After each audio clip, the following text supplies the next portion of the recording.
let's talk about how you landed to be managing partner, and how many female managing partners do you think there are in the ratio of women to men? I don't know what the number is of female managing partners. I would say, you know, if the number of women partners across the profession in any firm is around 17%, then the number of female managing partners is probably maybe 5% or less.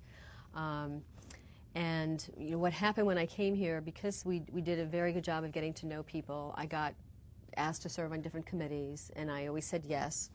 And that's another thing that's very important. There is a networking organization called Commercial Real Estate Women, and they had this wonderful program. They always have wonderful programs, but at this particular one, Barbara Blum, who was at that point head of Adams National Bank, was speaking, and she was talking about her life story.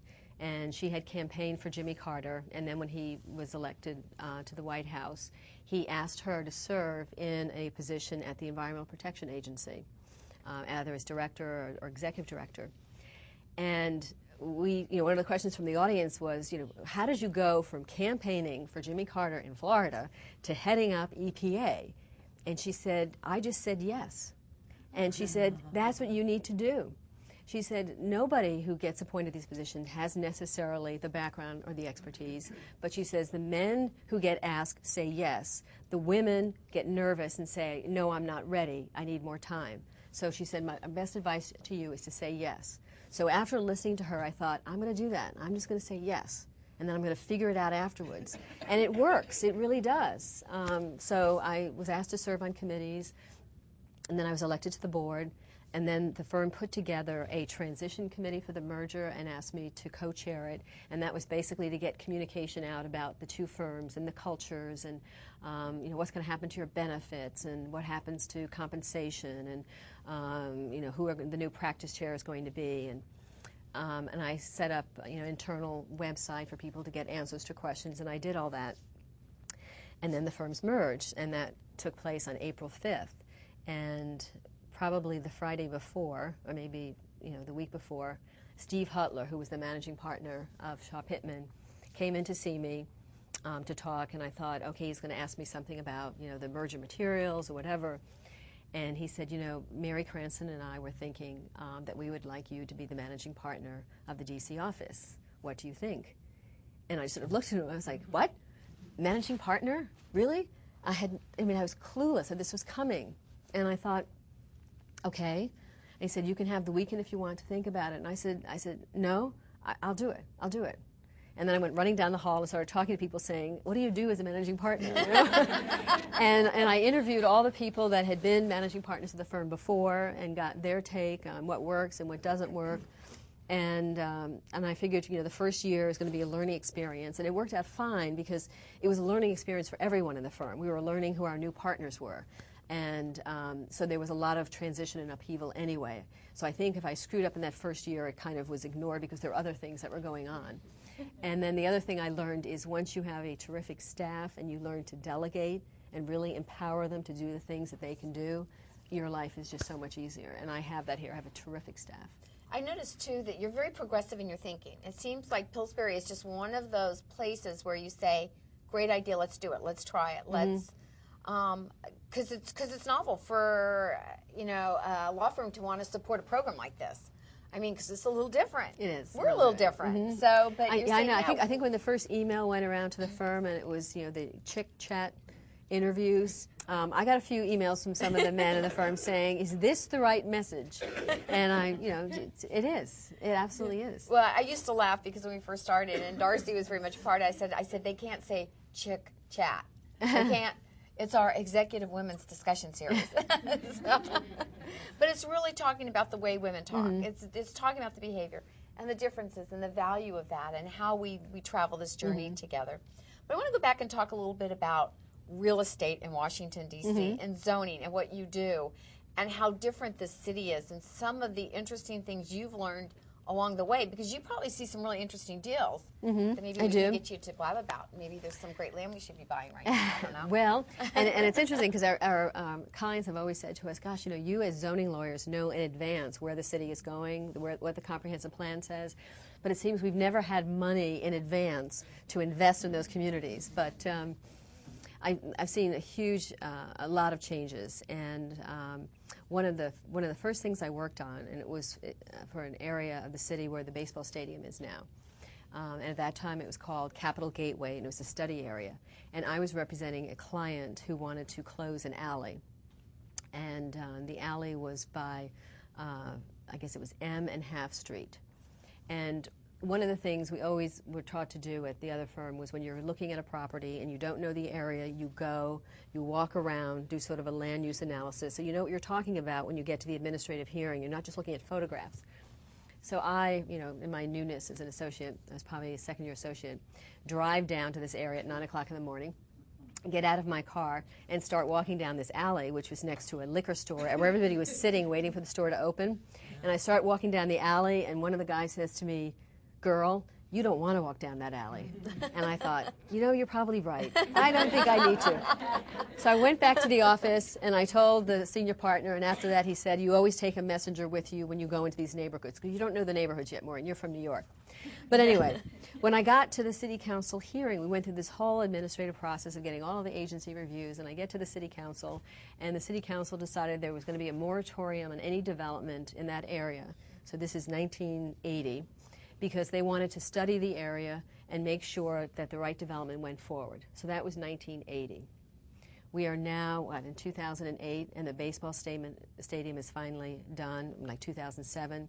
So it took from 1980 to, like really 25 years for the city to complete its study of that area and all the zoning changes for that waterfront development to go forward. So there are a lot of areas of the city that are like that. New York Avenue corridor is another area. It just takes forever for things to happen. But eventually, because the downtown area is so overbuilt at this point, there are few neighborhoods left. So we are seeing development up North Capitol Street and New York Avenue, the Anacostia waterfront. I'm looking at a lot of properties on New York Avenue heading out past the Arboretum and going towards Maryland that will likely be developed. And certainly if you want to buy any properties up there, that would be a tip All from right, me. so we had a tip, investment tip. Probably not a bad time to buy either. No, not a bad time to buy if you can get financing. Yeah, okay. It's always There's always something. It's always something. So have you found your career to be fascinating? I mean, working in the real estate, have you found it to be intriguing? Have you found it to be the challenge you wanted in your life? I have. I mean, one of the things I love about it, because I love cities, and it's seeing the development of the cities. And I've told people time and time again, when you're working in litigation or you're working in corporate, or even on the transactional side of real estate, you're dealing with documents and you're looking at your computer, and yes, you're dealing with clients, but you're really dealing with language in a document. With zoning, we get to go through a neighborhood and say, I helped build that building, and I helped do this hotel, and I did this historic preservation project. The other thing is, it really connected me to Washington, because the zoning process requires you to go out and meet with community groups and meet with the elected officials and meet with the city officials. So in a very short period of time, I felt that I really knew Washington, and I was really part of Washington, and that I was no longer this outsider from New York. And it's really great now to go into communities, and even communities that fought project, like the Chevy Chase Pavilion project up in Friendship Heights, was hugely opposed by the community, not only in D.C., but in Maryland. We had the mayor of Friendship Heights come in to oppose it. Everyone opposed it. And then the project is built, and years later, everybody's saying it's the best thing. I shop there. When relatives come to town, they stay at the Embassy Suites, and it's great to see the neighborhood sort of come around. So you think that we're going to continue to be thriving, the city? We are. We're still the strongest market of all the markets in the country. I was just at a conference 2 weeks ago in San Francisco with the American College of Real Estate Lawyers, and of all the markets, D.C. is still the strongest. We still have the federal government, which provides us some support, not as much as in years past. We have a lot of city sites that the city is very anxious to see developed, and so that encourages developers and provides opportunities for them while they're waiting for the more traditional. And I just think that with the center of the government here and all the excitement about the new president, and all the talk about new regulation, there are going to be a lot of other agencies that and office space needs that are coming to play for D.C. Should be an interesting time coming up. So will we ever have buildings any taller than they are today, or does that ever get brought up? It is the weirdest thing to come to this city. And for those people think that the 130-foot height or the 1910 Height Act is because of the Capitol or the Washington Monument, and it really has nothing to do with that. There is a building called the Cairo Hotel in DuPont Circle that was built, and it was a very tall building. I forget what height it is, maybe 160, on a relatively narrow street. And the concern at that time was, number one, fire safety. If there ever was an issue with the fire on the upper floors, how would you get the people out? And also a concern that those tall buildings overshadowed the other structures in the narrow streets. So the 1910 Height Act basically says that your building, the height of your building is determined by the width of your street. And if you're a commercial street, you get to add 20 feet to the width of the street for your building. And if you're a residential street, you have to subtract 10 feet. And it becomes very confusing, and we spend a lot of time. I'm trying to do the math, but I know. I'm already like, what? So the tallest building is 130 feet, except for Pennsylvania Avenue, where they allow 160 feet. Interesting. But what's interesting, you can have a site that has one frontage at this level and another frontage at this level, and you get to pick the level where you measure your height. So it's 130 feet at this height, but if you go around the corner to the lower side of the building, it might be more.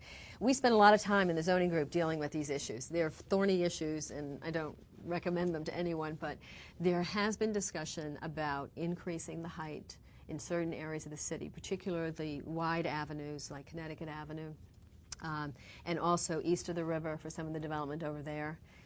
It came up during the last comprehensive plan task force that I was on. But the National Capital Planning Commission, which has say of it as well, is very opposed to any change to that. So it's talked about. I don't think it's something that will likely happen in the next 5 to 10 years. So, but it sounds like anything takes 25 years. Well, anyway, that's true. Anything so takes 25 years. The 1910 Act, add on 25. Right. It'll be a long time before we may ever see that. Yeah, it will be. Interesting. Do you ever go out and work on anything around outside the city, or is it all I do. here? I do. I mean, one of the things that we have here at Pillsbury is what we call a national land use practice. Even though zoning is considered very local, and if we were to go through an administrative process, we would work with a local firm. A lot of the issues are the same, whether you're developing waterfront in D.C. or another city. So we have served as counsel, for example, to the city of Memphis with their riverfront development, advising them on what kind of development should take place there. We've also worked with the city of Phoenix. We also do a lot of zoning due diligence work for clients throughout the country. And then I co-chair the firm's education team, which represents universities throughout the country. And again, we have issues that we work, for example, at the University of Chicago on issues, even though we don't have a Chicago office. We do it out of the D.C. office. So there is a lot that we can do on a national basis, even though we're pretty much local. Excellent.